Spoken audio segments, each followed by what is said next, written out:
आखिर क्या है लिव इन रिलेशनशिप? क्या है इससे जुड़े संवैधानिक अधिकार? कहीं लिव इन में रहना कोई अपराध तो नहीं? श्रद्धा मर्डर केस के बाद से ही इन सभी सवालों ने सबका ध्यान अपनी ओर खींचा है। बताएंगे आपको इस वीडियो में डिटेल के साथ लिव इन रिलेशनशिप के बारे में। बस बने रहिए जनतंत्र टीवी के साथ। शादी या विवाह एक तरह का लीगल एग्रीमेंट है। केवल एक दूसरे को छोड़ देने से एक दूसरे के प्रति अधिकार और कर्तव्य समाप्त नहीं हो जाते। विवाह में विवाद होने पर पक्षकार एक दूसरे पर मुकदमे भी लगाते हैं, जहां पर एक पत्नी के पास कुछ आपराधिक घटना हो जाने पर मुकदमे लगाने का अधिकार उपलब्ध है। भारत में न्यायालय प्रक्रिया धीमी है, लिहाजा न्यायालयों में मुकदमे चलते रहते हैं और विवाह के पक्षकार पति पत्नी एक दूसरे से अलग निवास करते हैं। जीवन में आगे चलकर किसी अन्य व्यक्ति से मधुर संबंध हो जाने के कारण दो लोग आपस में साथ रहने पर विचार कर लेते हैं। हालांकि भारत में कुछ समाज में एक शादी होते हुए दूसरी शादी नहीं की जा सकती, जबकि अन्य समाज में भी यह नैतिकता के आधार पर गलत ही माना जाता है। क्या लिव इन रिलेशनशिप में रहना अपराध है? पंजाब उच्च न्यायालय के एक मामले में यह साफ किया गया है कि विवाह के होते हुए लिव इन में रहना किसी भी प्रकार का कोई अपराध नहीं है। दो बालिग पक्षकार आपसी सहमति से एक दूसरे के साथ रह सकते हैं और इस पर कोई प्रकरण नहीं बने, क्योंकि वर्तमान में भारत में जारी क्रम को अपराध की श्रेणी से हटा दिया गया है।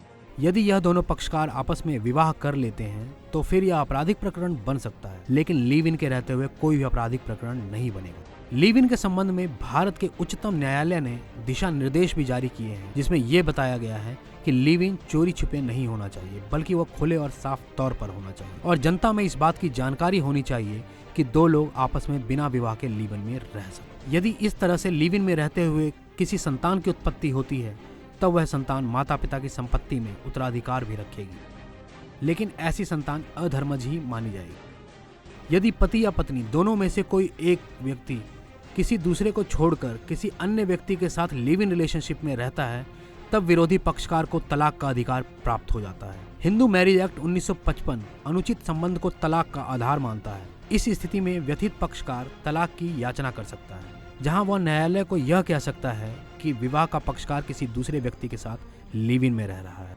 लिव इन में रहते हुए भी व्यभिचार यानी अपने पार्टनर को चीट कर रहा है और इसी चीटिंग के कारण उसे तलाक का अधिकार प्राप्त है। हिंदू विवाह अधिनियम की धारा 13 के अंतर्गत उसे तलाक मिल सकता है, लेकिन लिव इन पर व्यथित व्यक्ति किसी भी तरह का कोई आपराधिक प्रकरण दर्ज नहीं करवा सकता है। क्या लग सकते हैं लिव इन में साथ रहते हुए शोषण या बलात्कार के आरोप? ज्यादातर मामलों में देखा जाता है कि लिव इन में रहते हुए पक्षकार विवाद होने पर अत्यधिक उत्तेजित हो जाते हैं और कई बार तो पक्षकारों पर बलात्कार जैसे गंभीर आरोप भी लगा दिए जाते हैं। लेकिन भारत के उच्चतम न्यायालय ने इस स्थिति से निपटने के लिए हाल ही के मामले में यह साफ किया है कि लिव इन में विवाद होने पर बलात्कार जैसे संगीन आरोप नहीं लगाए जा सकते हैं। लेकिन यहाँ पर ध्यान देने योग्य बात यह है कि लिव इन भारत के उच्चतम न्यायालय द्वारा बताए गए दिशा निर्देशों के अनुसार ही होना चाहिए। कोई भी लिव इन चोरी छिपे नहीं होना चाहिए, जिसकी जानकारी जनता को नहीं हो।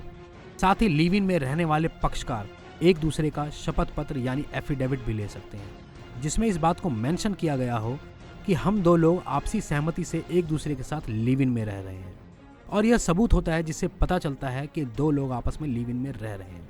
फिलहाल आज के लिए इस वीडियो में इतना ही। देश और दुनिया की इसी तरह की तमाम जानकारी के लिए आप जुड़े रहिए जनतंत्र टीवी के साथ।